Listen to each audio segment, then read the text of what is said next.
आज हम level test में जो आने वाले हैं चैप्टर 9, 10 और 11 मतलब कि फलों का जुनानी दंगल, सुदामा चरित्र और प्रेमचंद जी के कुछ प्रश्न जो है उसका रिवीजन कर लेते हैं। तो देखिए चैप्टर नंबर आपको पहले 9 निकालना है ना। उसमें हम आपको बता देते हैं, पहले हमने ग्रामर तो खत्म कर दिया, आपकी पदबंध वाले क्वेश्चन है ना। अब हम देखेंगे क्वेश्चन आंसर वगैरह कुछ देख लेते हैं है ना। तो सबसे पहले देखेंगे हम आओ करे एक है ना। जनता के अनुसार कौन खांसी फैलाता है? अमरूद है ना। कौन सा फल साल भर मिलता है? केला। गर्भवती महिलाओं को किस फल का सेवन नहीं करना चाहिए? लीची। कौन सा फल सबसे ज्यादा रंगों में पाया जाता है? अंगूर। सबसे अधिक कठोर फल कौन सा है? नारियल है ना। फिर है आओ करे दो, आम में कौन कौन से पोषक तत्व पाए जाते हैं? तो आम में खनिज खनिज ACE, पोटेशियम, मैग्नीशियम, कैल्शियम, तांबा और फास्फोरस पाए जाते हैं। संतरा हमारे लिए किस प्रकार लाभदायक है? 40 नंबर का पेज देखिए, संतरा क्या बोल रहा है यहाँ पर आंसर इसका, मुझ में एंटीऑक्सीडेंट है जो आपको प्रभावित प्रतिरोधक क्षमता प्रदान करता है, और विटामिन C है जो आपकी उम्र बढ़ती उम्र के प्रभाव से बचाता है। मैं आपके दिल को भी बहुत स्वस्थ रखता हूँ और आपकी आंखों की रोशनी को भी तीव्र करता हूँ।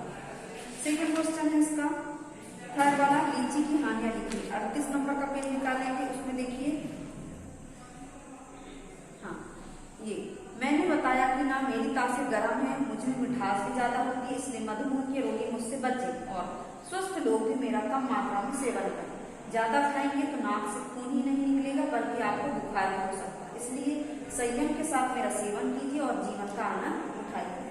ठीक है। उसके बाद हम अगला क्वेश्चन देखेंगे, नारियल के कोई 4 उपयोग है ना। ये 40 नंबर का पेज निकालेंगे आप लोग, उसमें देखिए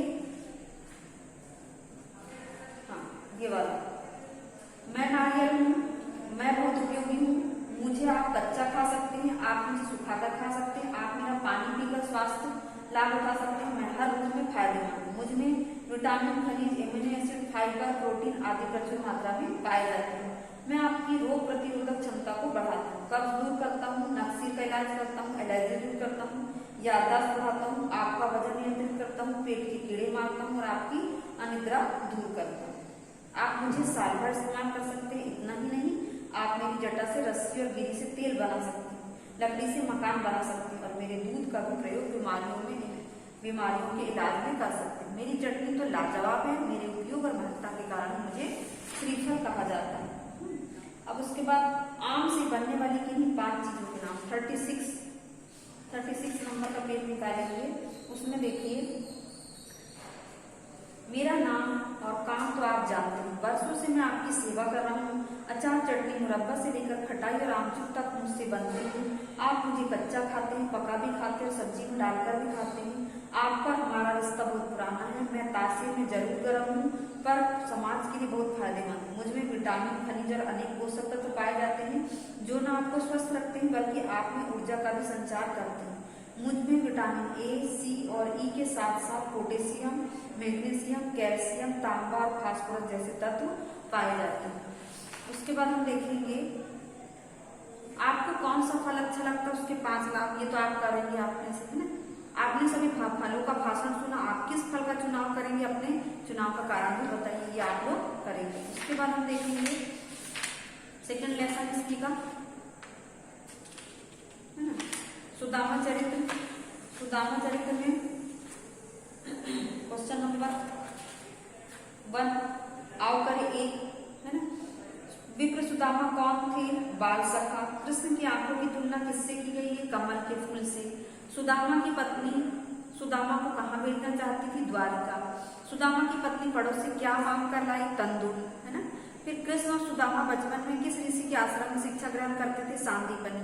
सुदामा की पत्नी ने कृष्ण के किस रूप का वर्णन किया है ना। तो ये सेकंड वाला पद इसमें आएगा पूरा कि उनके नेत्र कैसे हैं? कमल के समान है ना, और दुखों को दूर करने वाले। उनके मस्तक पर भाल यानी मस्तक पर टीका लगा है, कानों में कुंडल पहने हुए हैं, मुकुट माथे पर लगा हुआ है, पीले रंग का वस्त्र ओढ़े हुए हैं, गले में वैजंती माला है, शंख, चक्र और गदा पदम हाथ में लिए हैं, इस प्रकार का वर्णन हमने कृष्ण जी का किया है। उसके बाद है सेकंड क्वेश्चन इसी का, सुदामा की पत्नी सुदामा को द्वारिका क्यों भेजना चाहती थी? सुदामा की पत्नी सुदामा को द्वारिका इसलिए भेजना चाहती थी क्योंकि उनकी जो परिस्थिति थी वो बहुत खराब थी और अपनी परिस्थितियों को सुधारने के लिए वह उनके मित्र श्री कृष्ण के पास इसलिए भेजना चाहती थी ताकि वहां जाकर वो अपनी परिस्थिति अपने मित्र श्री कृष्ण को बताएं और जिससे वह उनके दुखों को दूर कर दे। फिर अगला है, द्वारपाल ने कृष्ण से सुदामा के बारे में क्या कहा?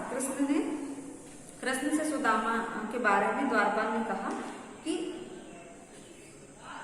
शीश पगा न झगा, यानी कि सिर पे पगड़ी नहीं है, तन में शरीर में ढीला कुर्ता पहने हुए हैं और बेचारा कोई गांव से आया है ना, धोती फटी सी है, दुपट्टा जो ओढ़ा है वो फटा है, पाय ओढ़ापन नहीं और उसने पैरों में जूती भी नहीं पहना है और वह एक ब्राह्मण जो है क्या है कमजोर सा दिखाई दे रहा है ना। उसके बाद अगला क्वेश्चन है आपका, द्वारिका में कृष्ण ने सुदामा का स्वागत कैसे किया? सबसे पहले तो अपना कामकाज छोड़कर उसी के आगे देखिए दौड़कर चले आए है ना, उनसे गले मिले है ना और उनके आंखों में आंसू आ गए और इस प्रकार उनकी कुशलता को उन्होंने पूछा। उसके बाद अगला क्वेश्चन है, द्वारिका से लौटते समय सुदामा को अपनी पत्नी पर क्यों गुस्सा आ रहा था? है ना, तो द्वारिका से लौटते समय सुदामा को अपनी पत्नी पर इसलिए गुस्सा आ रहा था क्योंकि उनको लगा कि बड़े अच्छे से तो मेरे मित्र कृष्ण ने मेरा स्वागत किया लेकिन जाते समय मुझे कुछ नहीं दिया और इस प्रकार वो उनके बारे में सोचने लगे कि ये पहले का ही वैसा है कि छोटे से थोड़े से माखन के लिए इधर उधर चुरा चुरा कर माखन खाता था, तो आज मुझे क्या दे सकता है, इसलिए उनको अपनी पत्नी पर गुस्सा है कि उन्हीं ने भेजा था। कृष्ण ने चावल के बहाने सुदामा की किस आदत का उल्लेख किया? कृष्ण ने चावल के बहाने सुदामा की इस आदत का उल्लेख किया है कि जो चावल उसकी पत्नी ने सुदामा की पत्नी ने श्री कृष्ण को भेंट के लिए देने के लिए कहा था, तो वो दे नहीं रहे थे, शर्मा रहे थे है ना कि मैं इतनी सी भेंट कैसे दूं।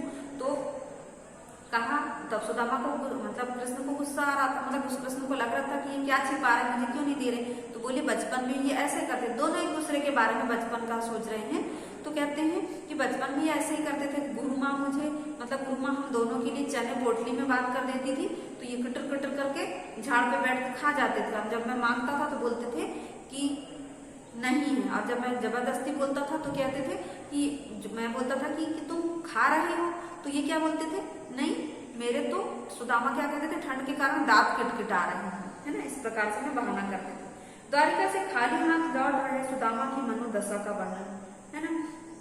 जैसे ही उन्होंने अपने गांव में आए तो देखे कि बड़े आश्चर्यचकित हो गए, उनकी झोपड़ी को ढूंढ रहे तो झोपड़ी नहीं मिल पा रही थी। फिर वे पूरे गांव में उन्होंने झोपड़ी ढूंढी, फिर उसके बाद देखा कि उनका जो झोपड़ी है वो महल बन गई है ना, और उसमें द्वारपाल खड़े हैं जो आश्चर्यचकित हो गए।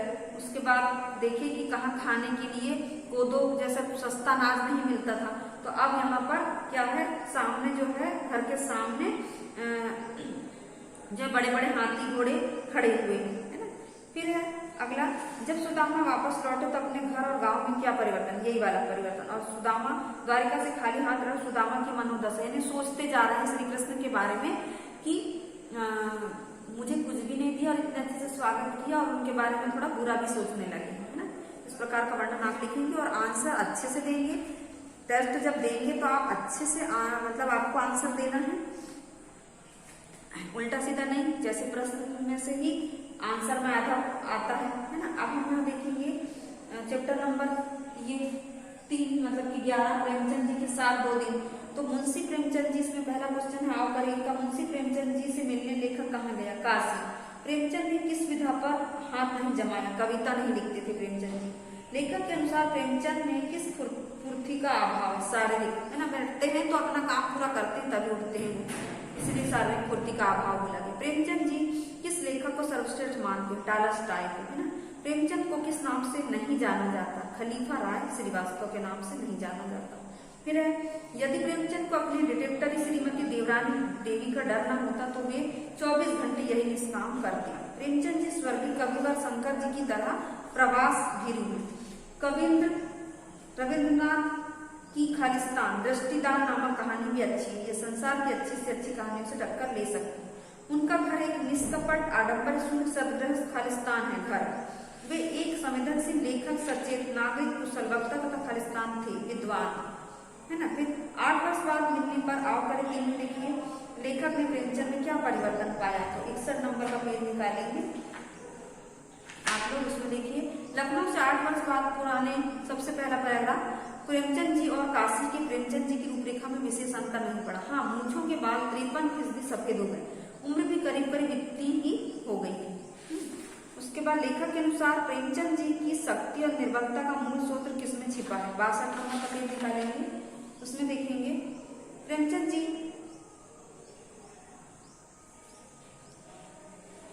गांव में जमकर बैठ गए और उन्होंने अपने मस्तिष्क के सुपर फाइन कैमरे से वहां के चित्र विचित्र जीवन का फिल्म ले लिया। सुना है इटली की एक लेखिका ग्रेजिया दलगिले ने अपने देश के प्रांत विशेष के निवासियों की मनोवृत्ति का ऐसा बढ़िया अध्ययन किया और उसे अपनी पुस्तक में इतनी खूबी के साथ चित्रित कर दिया कि उन्हें नोबेल पुरस्कार मिल गया। प्रेमचंद जी का युक्त प्रांतीय ग्राम्य जीवन का अध्ययन अत्यंत गंभीर है और ग्रामवासियों के मनोभाव को इतने विश्लेषण ऊंचे दर्जे का है कि इस विषय में अन्य भाषाओं के अच्छे जानकार को उनसे ईर्ष्या होने लगती है।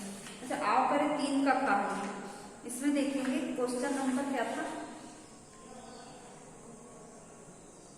लेखक के अनुसार प्रेमचंद जी की शक्ति और निर्बलता का मूल स्रोत किसमें छिपा है।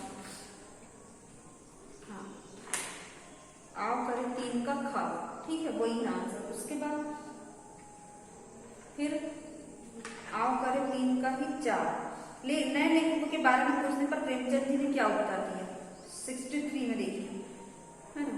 इसमें है जयनेन्द्र तो है ही, उनके विषय में पूछना ही क्या। इधर श्री वीरवर सिंह ने कई अच्छी कहानियां लिखी, बहुत ऊंचे दर्जे की कला तो उनमें अभी विकसित नहीं हो पाई है, तब भी अच्छा लिख लेते थे। बाज कहानियां तो बहुत अच्छी है। हिंदू विश्वविद्यालय के ललित किशोर सिंह भी अच्छा लिख लेते हैं। श्री जनार्दन झा द्विज में भी प्रतिभा है। उसके बाद अगला देखेंगे हम, टैगोर की कहानी काबुली वाला के बारे में पूछने पर प्रेमचंद जी की क्या प्रतिक्रिया थी, 63 नंबर का। नीचे देखिए प्रेमचंद जी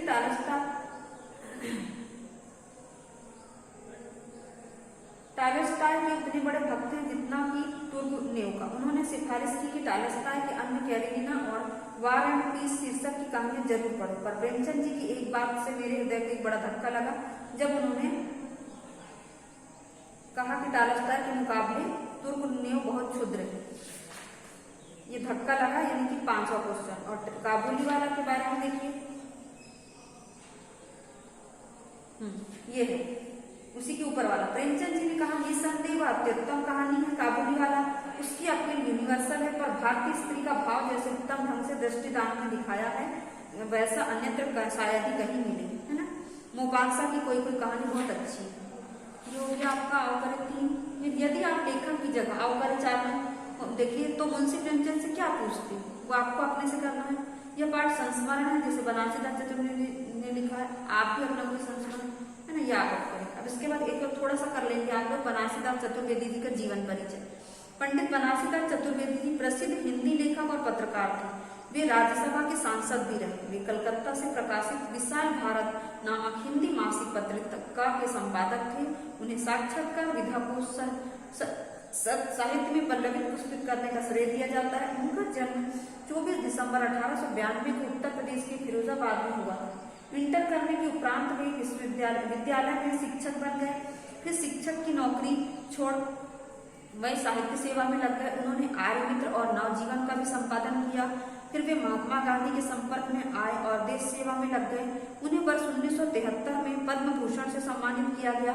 उनकी मुख्य रचनाओं में साहित्य जीवन, सत्यनारायण कविरत्न, प्रवासी भारतवासी, फिजी में भारतीय, हमारे आराध्य, सेतुबंध आदि शामिल है। 2 मई 1985 को उनका देहावसान हो गया, उनकी मृत्यु हो गई। अब अगला एक और देखेंगे नरोत्तम दास जी का जीवन परिचय। हिंदी साहित्य में ऐसे लेखक विरले ही हैं जिन्होंने मात्र 1 या 2 रचनाओं के आधार पर हिंदी साहित्य में अपना स्थान सुनिश्चित किया है। नरोत्तम दास ऐसे ही कवि है। इनका एकमात्र खंड काव्य सुदामा चरित्र मिलता है जो हिंदी साहित्य की अमूल धरोहर माना जाता है। इनका जन्म वर्तमान उत्तर प्रदेश के सीतापुर जिले में वर्ष 1493 में हुआ था। इनके जन्म के साल को लेकर मतभेद है। इनका देहावसान वर्ष 1605 में माना गया है। इनकी भाषा ब्रज है। सुदामा चरित्र के अलावा विचारमाला व नाम संकीर्तन भी इनकी रचनाएं मानी जाती है जो अब उपलब्ध नहीं। इनकी रचना ध्रुव चरित्र आंशिक रूप से उपलब्ध है, जिसके 28 छंद सरस्वती पत्रिका में 68 में छपे थे। सुदामा चरित्र के बारे में डॉक्टर राम कुमार वर्मा ने लिखा है, कथा संगठन, नाटकीयता, विधान, भाव, भाषा, द्वंद्व आदि सभी दृष्टियों से नरोत्तम दास कृत सुदामा चरित्र श्रेष्ठ है। अब हम थोड़ा सा ये देख लेंगे फलों के बारे में परिचय, है ना। अच्छे स्वास्थ्य के लिए फल बहुत उपयोगी है। फलों के सेवन से हमें लंबी आयु के साथ साथ अच्छा स्वास्थ्य भी प्राप्त होता है। इनके सेवन से हमारे शरीर में खनिज और अन्य पोषक तत्वों की पूर्ति होती है, जो हमारे शरीर को अच्छी तरह काम करने के लिए अति आवश्यक है। फाइबर युक्त फल हमारी पाचन शक्ति को बढ़ाते हैं। जो अपना वजन कम करना चाहते हैं और अतिरिक्त ऊर्जा प्राप्त करना चाहते हैं, उन्हें फल को अपने आहार का महत्वपूर्ण हिस्सा बनाना चाहिए। हमें हमेशा ताजे फलों का ही सेवन करना चाहिए। बाजार में मिलने वाले कटे फटे फल का सेवन भूलकर भी नहीं करना चाहिए। आजकल बाजार में फलों के डिब्बाबंद जूस और जैम भी उपलब्ध है, उनके सेवन से भी हमें बचना चाहिए। तो आज आपका ये रिवीजन भी हो गया। आपको बेस्ट ऑफ लक एग्जाम के लिए। और जब वीडियो सब है, अगर जो अभी काम के नहीं है उसको बाद में देख के आप उसका होमवर्क बाद में कर सकते हैं। धन्यवाद बच्चों।